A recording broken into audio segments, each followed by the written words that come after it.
The thing is that this is not an issue in between a man and a woman. Mhm. Unnecessarily, this is becoming a problem in between a man and a woman because we are looking towards this issue through the lens of identities. For an Mhm. example, both the genders are essentially identities, right? Male is a different identity and female is a different identity. Mhm. This is not a problem in between different kind of identities. This is a problem related to human behavior. If you observe, it is not possible that the weak can suppress the powerful. It is not possible that the weak will suppress the weak or powerful will suppress the powerful. It is Mhm. always the powerful who will suppress the weak. In previous generation, women got suppressed and exploited because on every level of life, women were weak. For an example, nature has created women in such a way that physiologically they are weak when compared to men. Mhm. They were not the bread earners in previous generations. Economically, money is a very big power. In fact, money is the most powerful power in today's date, Yeah. external power. So, on that level, they were weak. Societal norms were such as well, due to which women became weak. The laws and the judiciary did not create such kind of laws which supported women, right? And on that level as well, they were weak. That means on each and every aspect of life, they were weak, and the situation of husbands was powerful. That is why the husbands had the audacity to suppress the wives. And it's not like it has completely stopped.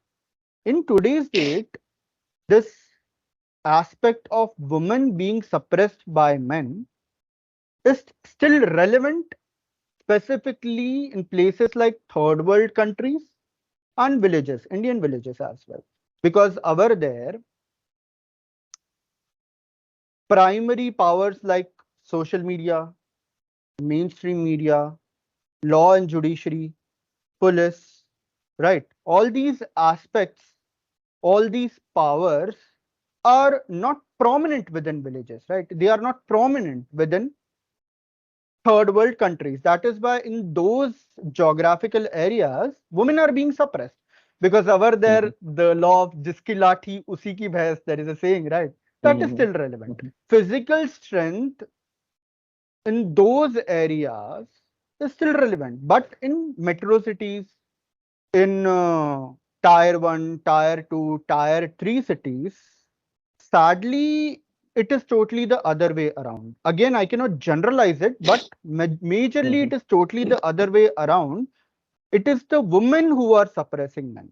Because over here in metro cities, physical strength is irrelevant.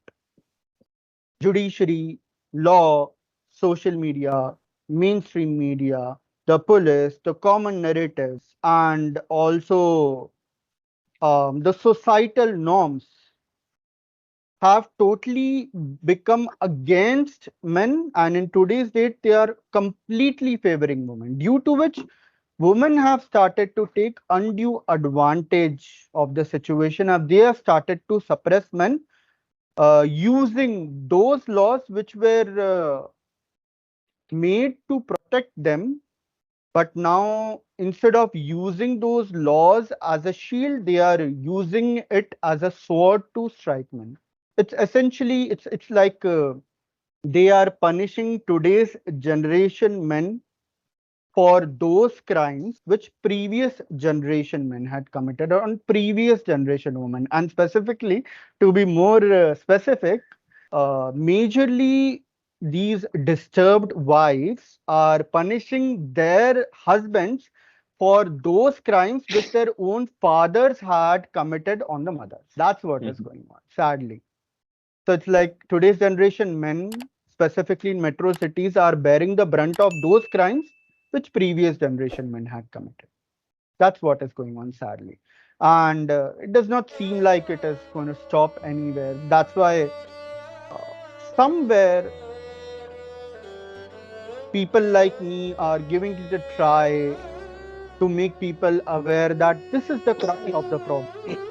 Every human being is somewhere a victim in the start, but almost every human being is becoming a culprit later on.